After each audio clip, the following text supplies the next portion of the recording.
Belarus is a country that an average Western European knows nothing or very little about. Viber, World of Tanks, Masquerade are only a few examples of how creative Belarusians are. Natural treasures like Belovezhskaya Pushcha, which is the primeval forest on the border with Poland, beautiful Braslaw lakes, and finally great historical sites prove that the country is definitely worth visiting. And not only to see what Belarus is like now, but also to learn the country's history. Did you know that a third of today's population of Belarus died during the Second World War? My name is Andrew Robel, and I am Editor-in-Chief of Emerging Europe. I have come to Minsk to investigate what foreigners who live and work in Belarus say about the country. Join me.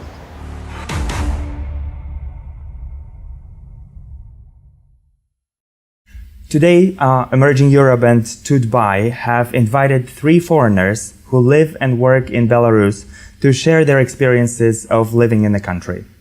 Ian Fox, Deputy Head of Mission at the British Embassy, Philipp Brunner, CEO at Stadler, a Swiss manufacturer of rail trains, and Dr. Klaus Baier, leader of the European Union's MOST project and former chairman of the German-Belarusian Business Club.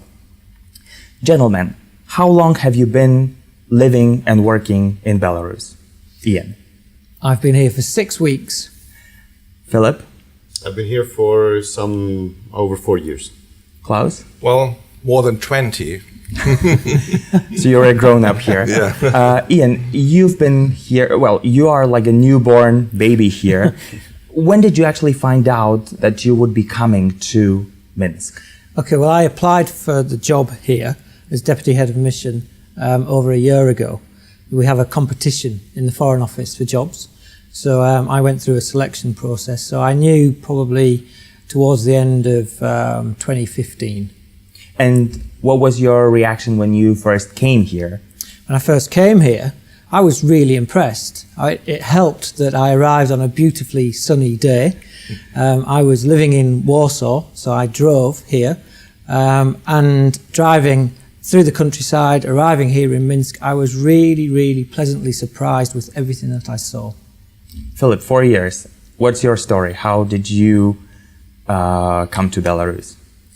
I was responsible for, let's say, foreign or for infrastructure projects, for building up new construction sites and maintenance sites in the group Stadler. I spent time in India. After that, I lived in Algeria, and my third project in my career at Stadler was then Belarus. Actually, it's interesting that you said it as a competition. I was offered at the time United States as an alternative, but I chose Belarus just because it is a bit different, and it was unknown to me at the time, so I thought that I could profit more going to Belarus, and I also applied then for this project, and this is how I ended up in Minsk. So Belarus won with the US. Absolutely. Klaus, what's your story? Well, You're a grown-up, right? Yeah, a little more than grown-up, yeah, seems to be. More than 20 years ago, the International Education and Meeting Center was built in Minsk in Belarus as a unique project between Germany and Belarus, and they were looking for a CEO to run it. Okay. Well, and I came here, had a look several months ago, and I started my job on the 1st September in '95 and took over as the general manager of IBB, which is more known, and well, still running. I've been 10 years as a director of IBB working, and now the successors continue the successful work of IBB. Well, this is the story in short. So you've been looking at the country and seeing how it has been changing over the years. What's your opinion about that? Oh, well, changes has been definitely drastically. When I came here, it was more post-Soviet, or we may even say Soviet, from the whole conditions, supply, work with the authorities, running a private business under these conditions, especially a business of services, conferences, hotel, restaurants, was quite difficult. These times have changed drastically. Well, now you may work by far more democratic and, let's say, more civilized, more to our style of running business, and also the life conditions have definitely improved within these 20 years. But I think that Belarus is still suffering from not a very positive image, unfortunately. And I remember my experience from last year. I was speaking to a friend of mine who was visiting London, and I mentioned to him that I was going to Belarus. The question he asked me was, "Aren't you afraid? You're going to drive there? It's quite scary, isn't it?" And I asked, why should I be afraid? Then he didn't know because, well, he just didn't know. But the image that he had, wasn't quite positive. What are the most awkward comments that you've ever heard about Belarus? Klaus? Well, it's the same what you have mentioned. Being afraid of traveling to Belarus. Mm-hmm. And I made the experience that no one is able to explain why. If you go into detail and ask them, well, why are you afraid? What do you know about Belarus? They know some of the bad news in the mass media of our country or of other countries. And what's really missing is objective reports about the country in all mass media. Well, and at those times, 15, 20 years ago, the opportunities to get access to more information through networks and whatnot and IT services, well, was a bit poorer than today. And therefore, well, people were just afraid without knowing why. Philipp, what's the most awkward comment you've ever heard? I have a similar example than you told. Around 3 years ago, after the construction of the factory, I needed a lot of support from our foreign companies in order to educate and start up the production here in Belarus. And we are talking of around 50 foreigners flying to Belarus and working here together along with around 350 Belarusians. And it was very difficult to find people. So we have 6,000 people in the group. You should think that a couple of them would be happy to travel to Belarus and have this experience. But it is difficult to find people. So I went to Switzerland and held a presentation in front of all the interested workers. And so I had a group in front of me, and after the presentation they just questioned me, okay, with all kinds of random things you can imagine. And some things that came out was clearly also the fear. So they asked, for example, how will we be protected? So I mean, what army squad is guarding the hotel? That's the impression. So the most important thing is, as also you said, Klaus, it was really to explain people that this is it's a civilized country where we live comparable, like in Switzerland, for example, and that they have the similar working conditions. The reason why they need to make this decision is because they will be away from their families and not because they get in a dangerous situation. Ian? Yeah, this word fear, it's an interesting one because I think for me there's a lack of understanding and a lack of knowledge in the UK about Belarus. There's also a little bit of association with Russia because of its history and its past. But the understanding and knowledge, I think, needs to be looked into in some detail because a lot of people in the UK don't know of Belarus as an independent country. Mm-hmm. So they associate it with Russia. And of course, Russia and the UK have had its problems in the past, continue to have some issues internationally as well. And so it's more about association, I would say, with its larger neighbour next door. And then going beyond that, I think it's that lack of knowledge and understanding about the country because Belarus doesn't, to me, it hasn't been able to find a way to promote itself abroad. So there's a growing community in the UK of people from Belarus, and that's helping to break down barriers. perceptions that we have of Belarus need to be broken down as well. We need to understand better what this country is all about. And one of my jobs here is to try and increase the trade and economic nature of our relationship, because then through economic diplomacy, through competition, through market forces, we can understand each other better and get closer together. You're talking about business, and very often a country that doesn't have a very good image offers a lot of business opportunities. Do you think this is the case here? Absolutely. I mean, you just have to look at what's happening in Belarus at the moment. You know, the support of the EBRD with recent policy changes that are supporting Belarus. The European Union have increased their funding. The World Bank are talking about a new strategy. The IMF are here having negotiations about a loan agreement. You know, these international organisations are demonstrating that Belarus is open for business.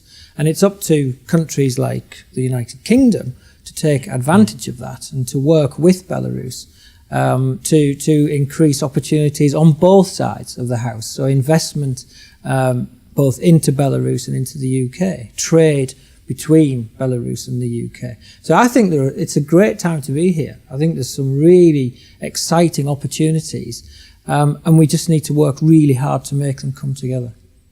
Klaus, you were the chairman of the Belarusian German Business Club for 15 years. How do you see that? Well, I completely agree with Ian. There are many unknown business opportunities, and coming back to this question before, where we combine it, maybe people are afraid, also business community, of the unknown. When the unknown means, image building from both sides, from the Belarusian side and from the side of the foreign mass media. Well, and to publish the opportunities Belarus definitely has, well, should be one task of the Belarusian side, yes, and from our side, we should take our people.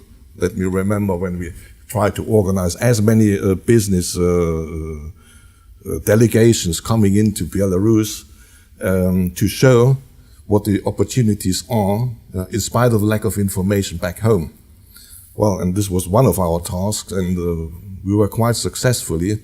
Well, at those times, I don't know the actual figures from today, we had some 360 German companies working in Belarus, plus some, I don't know, 400 or 500 representative offices, which to our understanding was the lowest level ever possible. So there is a lot of possibilities and space to grow. But still, coming back to the investment climate or the general conditions for business making, there's still a lot of things to do, even though there are remarkable efforts. Philipp, you've been running a company, a Swiss company here. What opportunities did you see here before you came over? Before we came over, we definitely saw one of the greatest opportunities, the Eurasian Customs Zone. So let's say the union between, at the time, Kazakhstan, Russia, and Belarus. We also saw the opportunity of importing and exporting out of a free customs zone. We, within the Stadler Group, we did not have experience with such systems. And we did, up to now, make good experiences with it. I also have to mention, though, let's say, despite what you said about the enabling organizations and funding organizations that come to Belarus, there is still quite a big step to do, but from really also the governmental side. I mean, regardless of how many investors would be willing and how many enabling and funding organizations come into the place, the framework still needs to go another step. And this is something that we are dealing with every day. It does not block us, but it could help. Yes, it is sometimes, it needs a lot of effort, let's say. And still regarding logistics, customs, finance, administrational issues, in order to being open for investments and business. As we say, this, in my opinion, needs to go another step forward. Ian mentioned the BRD here a moment ago. Actually, Emerging Europe, together with the European Bank for Reconstruction and Development, is organizing an investment forum in a month's time to discuss the opportunities in Belarus. And we're also going to talk about the outsourcing sector and focused on the IT in particular. And where's this event taking in place? London. In London. I think Klaus mentioned several times the mass media here, or I would say abroad. I'm a journalist myself, and I have a feeling sometimes that there is no proper research done before a journalist writes a new report about Belarus. Some of the things have been repeated over and over and over again. Do you have the same view on that? Yeah, I think you're right. And again, though, it comes down to this lack of understanding and knowledge of the country. And Belarus is a place where international journalists don't generally come. You know, they base themselves in Moscow or in Warsaw and Vilnius. They base themselves elsewhere. If there's a story, they may pop in. So the elections recently were covered by Polish journalists, which I think was helpful. The UK would normally cover anything in Belarus from Moscow. So for us, I think the work of Svetlana Alexievich, the Nobel Prize winner for literature, she has been longlisted for something called the Brandon Gillies Non-Fiction Award in the UK. That sort of journalism is incredibly powerful. And when it comes together with the support of the Nobel Prize, that has a huge impact back in the UK amongst literature and academic and other societies. But I think there's more can be done, definitely. And there is a role here to be played by the media. I mean, I was thinking on the way here about how the UK opened itself up to the media in the it's been going on for years, but you know, the 1960s, 50s, 60s saw TV come into people's homes for the first time, and where you had families who weren't used to having this little black box in the corner of their room, their lives were quite isolated. They were quite localized. And what's developed because of that is that the world then comes into people's living rooms and people get a more global understanding of what's going on. The same is happening here, I think, with the internet. Mm-hmm. And with the internet and with access to digital media, that's having a huge impact. Mm-hmm. Klaus? Well, my experiences are a bit different. I've given endless interviews to the local mass media, also to foreign mass media during the 20 years of work here. Especially with foreign journalists, especially now from Germany, they were very well informed about Belarus, extremely good background, and ready to produce columns, articles showing real life in Belarus. Okay. Not only touching the so-called critical points, the bad news, so to say, that only bad news are good news. But the problem, what they openly mentioned, our editorials back home are not ready to publish such articles. Okay. Not yet. Interesting. But one excellent example from was some weeks, a month ago, a journalist from Süddeutsche Zeitung came here and made a perfect report on the life in countryside. A really broad article published, well, the beginning of September. We were really surprised. Well, and that's the information that the public abroad needs. They are fed of listening of elections or whatnot are going on. I don't want to mention it, the so-called last dictatorship. Well, I really hate this expression. And they are completely fed up of listening. They want to have stories. And through these stories, they come closer and they will overcome being afraid of the unknown. Philipp? I made the experience that sometimes the journalists that interview us are a little disappointed, in how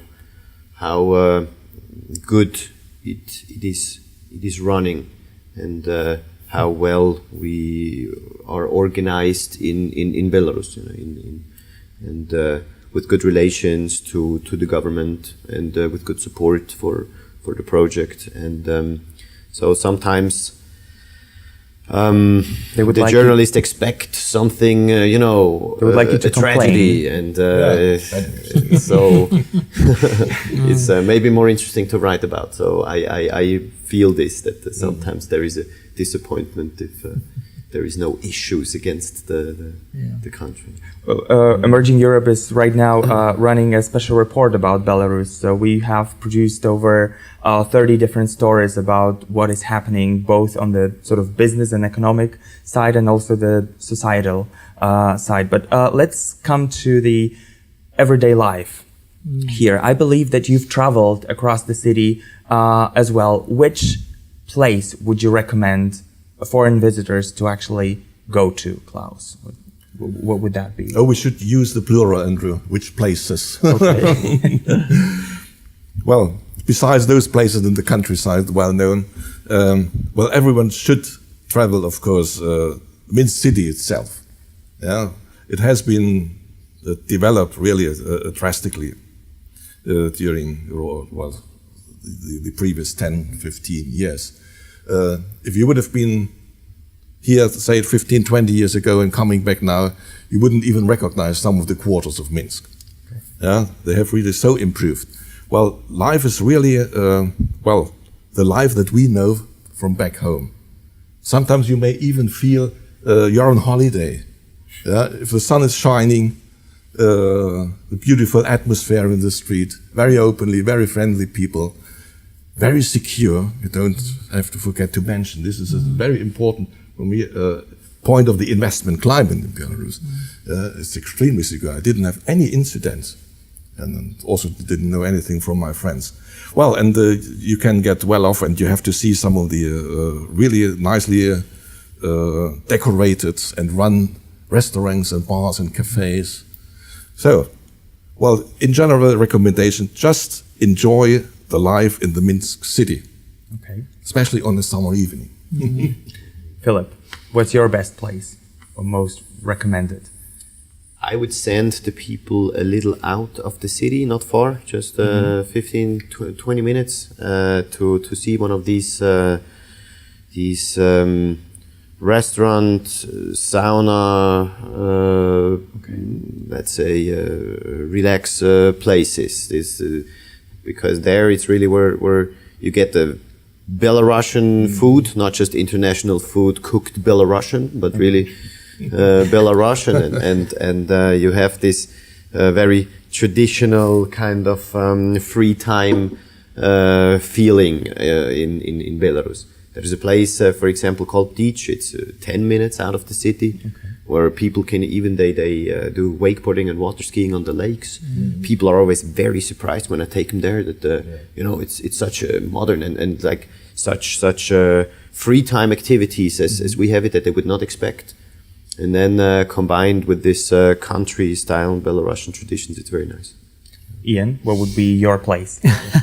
Well, having been here for only 6 weeks, I'm still learning, but I'm thoroughly enjoying being in Minsk.